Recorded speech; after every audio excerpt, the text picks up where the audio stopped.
Hello everybody, I'm Jackie K. Cooper, and my entertainment rundown for today is a review of the film The Resistance. And I watched this film right here in my house because they sent me a link for it, because the movie theaters are shut down. You can't, I don't know if anywhere that they're open. So I'm watching all of these movies because they're sending me links to them. And so you don't have to worry about me not keeping social distancing or getting, exposed to the virus, whatever. I'm staying pretty much at home, but am able to watch these movies here at my house. And this one stars Jesse Eisenberg, you might be familiar with him, Ed Harris, Edgar Ramirez, and a young woman I wasn't familiar with named Clemence Posey. And this is the story of Marcel Marceau. Remember the mime? I can't do mime, but he was the most famous mime ever. I never really saw the artistry in his performance, but people liked him. My wife has a great fear of mimes, so she would not get close to this movie, even though he doesn't do his mime stuff very much in it. But this tells the story of Marcel Marceau. During World War II, he was living in France when, being invaded by, Germany, and his calling was to try to protect the children.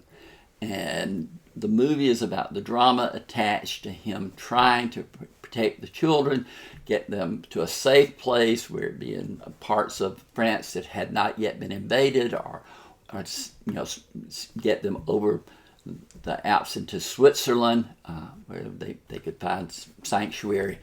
But that's what the movie is about. And the fact that it's the true story and it's about Marcel Marceau always adds something extra to the film. Now, what is wrong with the film? What is wrong with the film is that Jesse Eisenberg is miscast. I never bought him as Marcel Marceau. He's doing all these things with his hands and, showing that the person we later saw as the mime was coming out even when he was in conversation or whatever. But he just doesn't have the whimsical spirit that Marcel Marceau had, at least in the performances that I saw of his.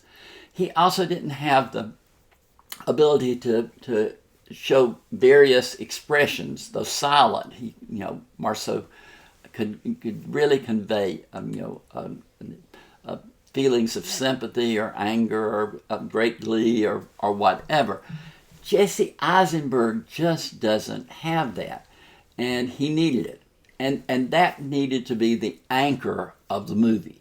Now, the movie itself, telling the story about, the war, about the Germans, about the occupation, all of that is great drama. And it's great drama with, focused on one person who just doesn't come across as that dramatic. What's his name? Ed Harris. Ed Harris has a cameo appearance. He portrays Patton in the film. So you get to see him just for a few moments as Patton. But the film is rated R because there is profanity, there is violence. And I scored the film 5 out of 10. I thought that it would probably go a little bit higher, but I just couldn't get around Eisenberg's performance. I've seen him be good in other things. I've seen him in other films. There was a film where he played a magician, and he was very good in that film. But this just required something of him that he wasn't able to give.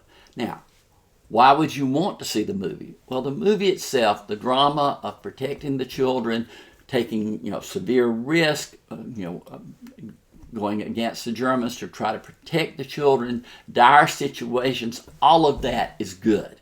It's just a good movie with a bad lead performance, and that made me score it 5 out of 10. So reach down there, hit the subscriber button. We want you on board. It's a YouTube channel, my YouTube channel subscriber, and we're going to keep giving you reviews of these movies that hopefully you can get your hands on through video on demand, pay-per-view, Amazon, Netflix, however you get videos, because these are going out there, direct. They're not going to have a theater run. They're going to go straight to video since the movie theaters aren't open. But this has been Jackie K. Cooper's Entertainment Rundown. today with a review of the film The Resistance.